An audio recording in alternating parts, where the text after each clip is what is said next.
Dans cette vidéo, on va voir un exercice d'application de la relation P égale m fois g, P étant le poids en newton, m la masse en kilogrammes et g l'intensité de la pesanteur en newton par kilogramme. Mets en pause quand l'énoncé apparaît, puis relance pour la correction. On nous demande ici de calculer le poids sur Saturne, mais on ne connaît que l'intensité de la pesanteur.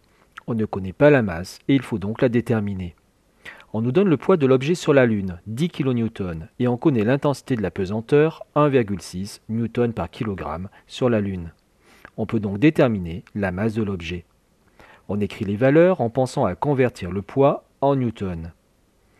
On écrit la formule que l'on transforme pour arriver à P divisé par G égale M. Pour rappel, quand on déplace une lettre de l'autre côté du signe égal, l'opération s'inverse. Multiplié par G devient divisé par G.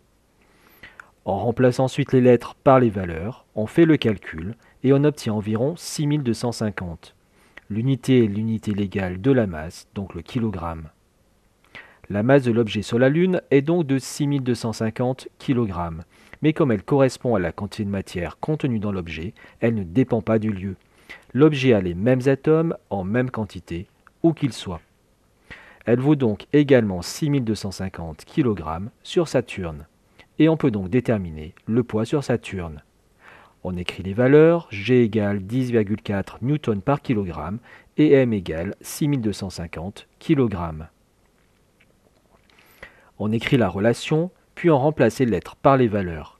P égale M fois G égale 6250 fois 10,4. On fait le calcul et l'on obtient 65 000 newtons. On écrit la phrase réponse, le poids sur Saturne vaut donc 65 000 newtons.